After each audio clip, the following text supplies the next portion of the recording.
अगर आप किसी को मारोगे तो सामने वाला आपको दुगनी ताकत से मारने की कोशिश करेगा, और अगर आप उसको रेस्पॉन्ड नहीं करते हैं तो फिर उसकी ताकत कम होगी और वो गिल्ट फील करेगा। और 2 अक्टूबर 1869 को पैदा हुआ ये आदमी बहुत अच्छे से जानता था कि इंग्लिश पहले से ही बहुत पावरफुल है। It is not appropriate to transfer them more power. ये कहते थे if you want independence then be independent in yourself, और ये बात इन्होंने 6 अप्रैल 1930 को प्रूव करके दिखाई।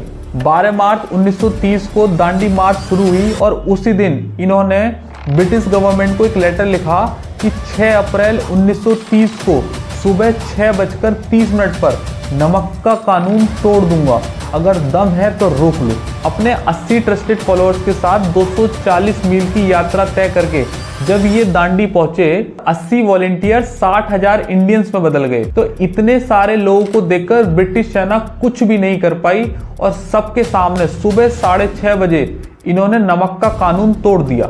बदले में ब्रिटिश सेना ने इनसे रिक्वेस्ट करी कि आपने नमक का कानून तोड़ा है, आप हमारे साथ जेल चलें। और इसी मैसेज के साथ 6 अप्रैल 1930 को बिना किसी वायलेंस के ब्रिटिश गवर्नमेंट की बैकबोन टूट गई। 1940 में दिल्ली चलो आंदोलन और 8 अगस्त 1942 को भारत छोड़ो आंदोलन में ये बात बोली गई कि आप दिल्ली चलो और अंग्रेजों भारत छोड़ो। और अंग्रेजों ने ये बात कही कि अगर कोई भी दिल्ली आया तो हम उसे जेल में डाल देंगे। लिहाजा इनके कहने पर सभी लोग दिल्ली पहुंचे और अंग्रेजों ने सबको उठाकर जेल में डाल दिया। नतीजा ये हुआ कि इंटरनेशनल मार्केट में ये बात फैल गई कि ब्रिटिशर्स क्या कर रहे हैं भारत में, बिना किसी वजह के, बिना किसी कारण के, बिना किसी गुनाह के उन्हें जेल में डाला जा रहा है। और इस तरह इंटरनेशनल प्रेशर ब्रिटिश गवर्नमेंट के ऊपर आ गया। 2 मिनट रुको, मैं आपको एक ऐसी स्टोरी बताता हूं जो इतिहास के पन्नों पर कम रची गई है। इस आदमी ने शतरंज का गेम कुछ इस तरीके से सेट कर रखा था कि बस जरूरत थी सामने वाला कोई एक गलती कर दे, और वो गलती थी इंग्लैंड की वर्ल्ड वॉर 2 में हार। इंग्लैंड की वर्ल्ड वॉर 2 में हार भारत के लिए एक गोल्डन अपॉर्चुनिटी से कम नहीं थी, जिससे अंग्रेज कमजोर हो गए और भारत उन पर हावी होने लगे। मैं आपको बता दूं कि इंग्लैंड की वर्ल्ड वॉर 2 में हार के पीछे गांधी का बहुत बड़ा हाथ था। ब्रिटिश आर्मी का एक बहुत बड़ा हिस्सा भारत में रहता था, एक ऐसा इंडियन सोल्जर जो ड्रेस तो पहनता था ब्रिटिशर्स की, लेकिन बात मानता था गांधी की। और इन्होंने इंडियन सोल्जर से ये कहा कि आप वर्ल्ड वॉर 2 में जाओ, लेकिन गोलियां मत चलाना, सबसे पीछे खड़े रहना और कुछ भी रेस्पॉन्ड मत करना। जब ये बात ब्रिटिश गवर्नमेंट को पता चली तो इन्होंने गांधी जी से रिक्वेस्ट करी कि आप अपने सोल्जर से कहें कि वो हमारे लिए लड़ें और बदले में हम आपको आपका पूरा देश आज़ाद करके दे देंगे। बस हम फॉरेन मिनिस्ट्री अपने पास रखेंगे, इंटरनेशनल अफेयर्स जो होगा वो ब्रिटिश गवर्नमेंट देखेगी, बाकी अंदरूनी काम सब आप देखो। ये बात गांधी जी ने इनकार कर दी। और बहुत सारी पॉसिबिलिटीज में ये एक पॉसिबिलिटी बनती है जब लोगों के मन में इनके लिए नफरत पैदा हुई। आप ऐसा क्यों कर रहे हैं, देश तो आजाद हो ही रहा है। क्योंकि इनके दिमाग में नेशनल और इंटरनेशनल दोनों का कंट्रोल अपने लोगों के लिए लेना था। इस पूरे दौर में कुछ ऐसी घटनाएं भी हुई थी जिसके चलते लोगों के मन में इनके लिए थोड़ी थोड़ी नफरत पैदा होने लगी। मैं आपको थोड़ा पीछे ले चलता हूं और चलते हैं 1920 में। मैं आपको एक बात बता दूं कि अगर इंग्लैंड 1944 में वर्ल्ड वॉर 2 में हारा ना होता तो भारत 1947 में कभी आज़ाद नहीं होता। 1944 में वर्ल्ड वॉर 2 में इंग्लैंड हार गया, जिसके चलते इंग्लैंड कमजोर हो गया और इसका फायदा हम इंडियंस ने उठाया और देश 1947 में आज़ाद हो गया। 1920 से 1922 तक गांधी जी ने एक आंदोलन चलाया, असहयोग आंदोलन। असहयोग आंदोलन का मतलब ये था कि ब्रिटिशर्स का सहयोग नहीं करना है, ना तो उनके स्कूलों में जाना है, ना उनके द्वारा दी गई बुक्स को पढ़ना है। कोई भी ऐसा मटेरियल जो अंग्रेज दे रहे हैं वो आपको यूज नहीं करना है। साथ ही इसमें कंडीशन ये थी कि सारे काम शांतिपूर्वक होने चाहिए, कुछ भी वायलेंस नहीं होना चाहिए। 4 फरवरी 1922 को उत्तर प्रदेश के गोरखपुर में एक बाजार में मांस की कीमत बहुत ज़्यादा बढ़ गई थी। उसके चलते एक प्रदर्शन हो रहा था जिसमें अंग्रेज सैनिकों ने कुछ भारतीय नेताओं को पीटा और गिरफ्तार करके जेल में डाल दिया और बदले में भारतीयों ने अंग्रेज पुलिस थाने को आग लगा दी, जिसमें 22 पुलिस वाले जलकर राख हो गए। और इस घटना के बाद भगत सिंह, राजगुरु और सुखदेव 3 इंकलाब क्रांतिकारियों का जन्म हुआ और इस पूरी घटना को चौरी चौरा कांड के नाम से जाना जाता है। जब चौरी चौरा कांड हुआ तो उस समय गांधी जी गुजरात के बारदोली में थे और जब उन्हें इस घटना का पता चला तो वो बहुत ज़्यादा आहत हुए और तुरंत उन्होंने असहयोग आंदोलन स्थगित कर दिया। नतीजा ये हुआ कि भगत सिंह अपोजिशन में आ गए। ये एक पहली पॉसिबिलिटी है जब लोगों के मन में गांधी के लिए पहली बार नफरत पैदा हुई और उन्होंने अपनी नई पार्टी बनाने का ऐलान किया और गांधी से रास्ते अलग कर लिए। और दूसरी पॉसिबिलिटी जब गांधी के लिए सबसे ज्यादा नफरत पैदा हुई वो था 5 मार्च 1931 को गांधी इरविन समझौता हुआ। इसके मेन पॉइंट्स मैं आपको बताता हूँ। इसमें सबसे पहला पॉइंट ये था कि भारतीय नमक बना सकते हैं। दूसरा, उन भारतीयों को छोड़ दिया जाएगा जिनके ऊपर क्रिमिनल ऑफेंस के चार्जेस नहीं है।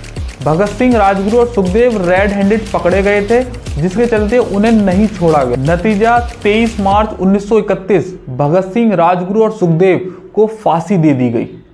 मैं आपको एक बात बता दूं, कुछ इतिहासकारों ने यह कहा है कि ये वो दौर था जिस समय भगत सिंह की पॉपुलैरिटी गांधी से ज्यादा हो चली थी। और इतिहासकार आगे कहते हैं कि अपनी पॉपुलैरिटी को बचाए रखने के लिए गांधी ने भगत सिंह को मरने दिया। वो ये कहते हैं कि गांधी के पास इतनी पावर थी कि वो चाहते तो भगत सिंह को बचा सकते थे। ये सबसे स्ट्रॉन्ग पॉसिबिलिटी है जब गांधी के लिए लोगों की मेंटेलिटी बदलने लगी और नफरत का रूप ले लिया। और उसके एक साल बाद 24 सितंबर 1932 को जब गांधी जी पुणे की यरवदा जेल में थे तो एक समझौता हुआ, गांधी अंबेडकर समझौता, जिसे पूना पैक्ट के नाम से भी जानते हैं।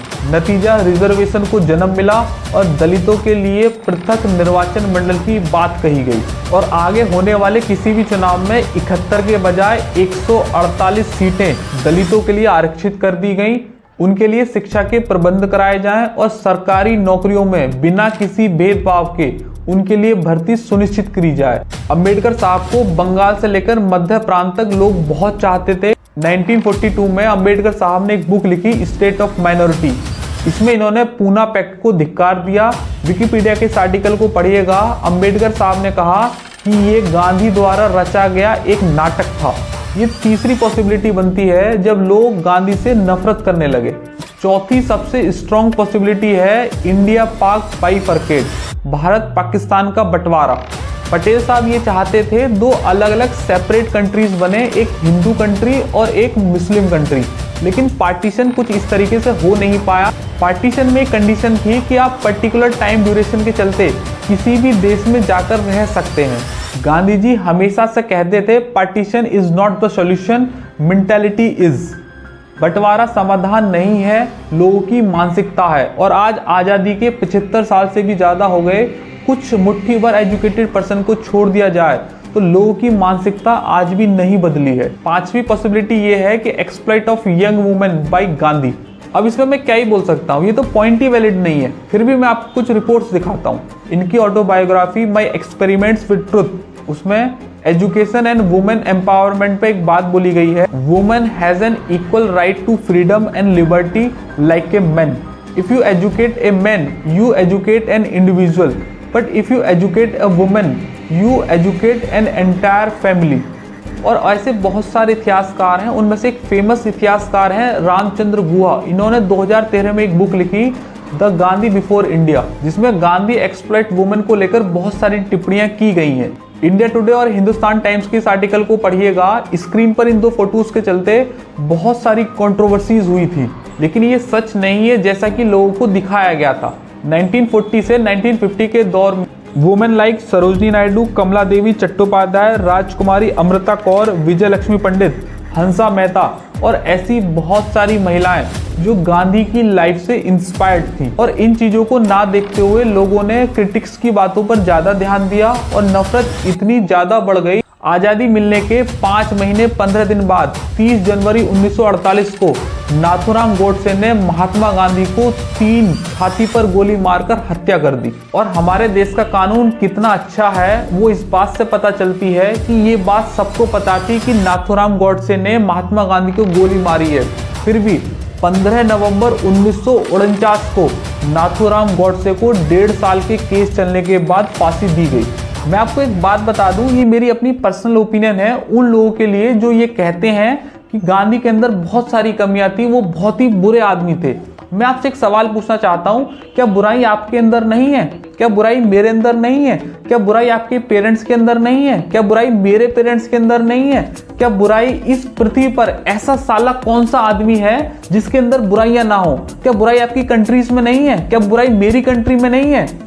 Even after this we love our self, we love our parents, we love our country. चलिएगा, आज के लिए इतना ही रखते हैं। आपको ये वाला एपिसोड कैसा लगा? गांधी के बारे में आपकी क्या राय है? मुझे एक बार कमेंट बॉक्स में जरूर बताना। वीडियो को लाइक करना, शेयर करना। फिर किसी रोज मुलाकात होगी। जय हिंद।